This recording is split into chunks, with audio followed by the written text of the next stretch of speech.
Et salut, c'est Fadjum. Alors on se retrouve pour une petite série, enfin une nouvelle série plutôt.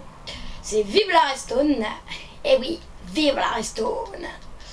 Et donc aujourd'hui c'est l'épisode 1. Et pardon pour ma voix vraiment cassée, hein, je suis vraiment désolée.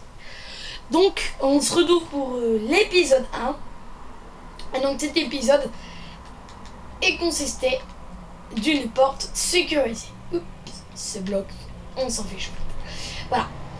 Donc en fait vous avez toujours voulu trouver une porte mais sécurisée grâce à la redstone. Vous inquiétez pas, je trouve qu'ils font bon allié aussi. Alors mon système fait cette plateforme, cette petite plateforme. Voilà. Donc c'est un système compact pour moi. Et vous pouvez décorer, cacher naturellement. C'est la forme du système fait cela. Voilà. Et puis, enfin, le petit système, on dégage la resto. Plutôt... ouais, bref. Donc, le petit système, je vais tout vous expliquer lors du système. Hop. Et donc, ce système fonctionne grâce à une clé. Par exemple, cette redstone que j'ai renommée Fadjump, je vais l'introduire, enfin plutôt à la main, car au lancer c'est un peu difficile. Et là, ça ouvre la porte. Puis, vous récupérez la redstone, enfin plutôt la clé, enfin moi je dis la redstone, plutôt la clé, et vous en ressortez content. Bien sûr, vous pouvez toujours ajouter un petit bouton, hop, ici, et voilà, oh merde, hop, voilà, et donc vous sortez naturel. Mais vous allez me dire, quelqu'un casse les portes. Mais si vous mettez un serveur où vous pouvez pas casser naturellement, enfin naturellement, vous pouvez pas casser les portes, les blocs, c'est très pratique. Et bien sûr, il y a deux entonnoirs, donc c'est pas là où il y a la clé. Donc voilà. Alors le système marche comment? Le système marche grâce à un filtreur.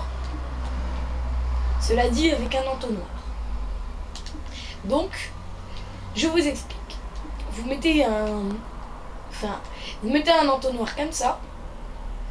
Donc c'est là où vous introduisez votre clé qui passe à l'autre entonnoir, car l'autre entonnoir ici est dirigé vers celui-là. Donc vous pouvez voir que ce système de filtrage, pour ceux qui ne savent pas, un système de filtrage, c'est juste en fait vous occupez, je crois, mais vous occupez tout l'espace d'un objet. Cela dit, là c'est 5. Voilà. Et puis vous laissez un endroit la clé. Et là c'est le nombre 2. Et là 5, 5, 5, 5. Je ne sais pas pourquoi, je ne vais pas dire de bêtises. Moi en tout cas c'est ce que j'ai compris. Et de toute façon je sais que c'est la bonne réponse. Voilà. Enfin moi je mets des pouces de chaîne parce que je trouve que c'est plus économique en survival. Voilà.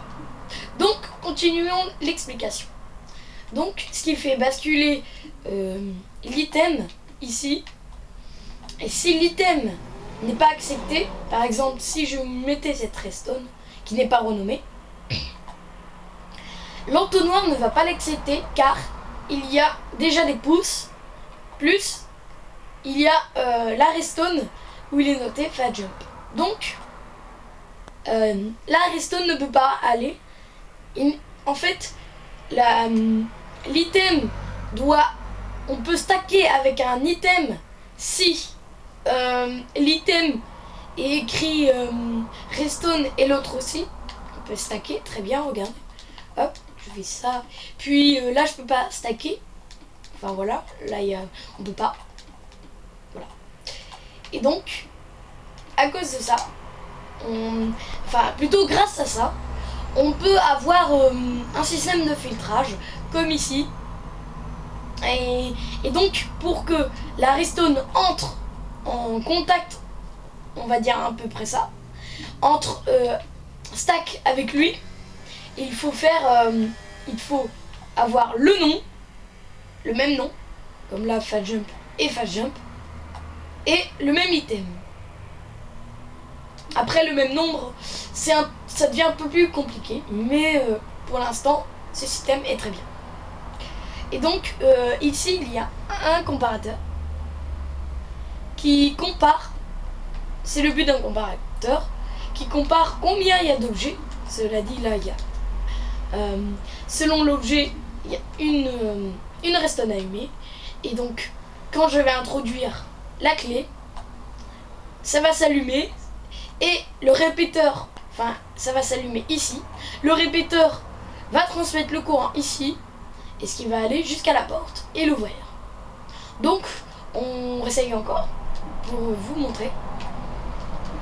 Regardez bien, je le mets ici, hop, le comparateur a fait bien allumer les deux courants et fait ouvrir la porte. Voilà.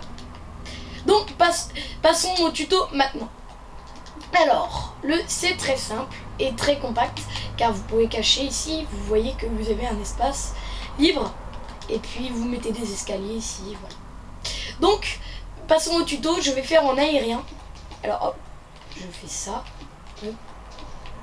Oups là.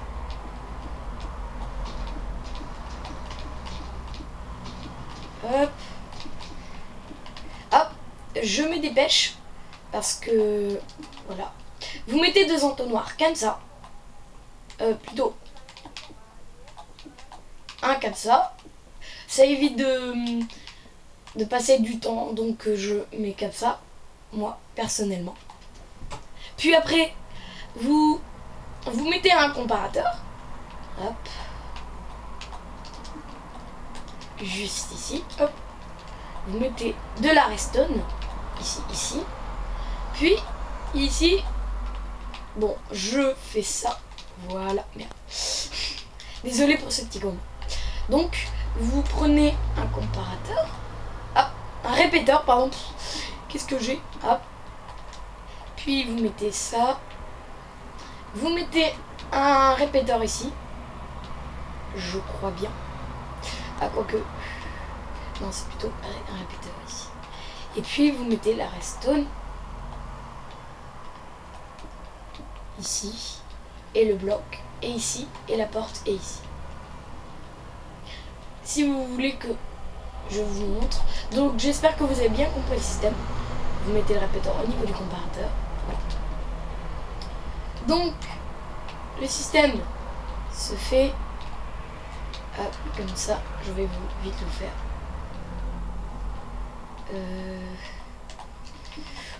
Vous mettez 5 pouces dans chaque truc. Oula. 1, 2, 3, 4. 1, 2, 3, 4, 5. 1, 2,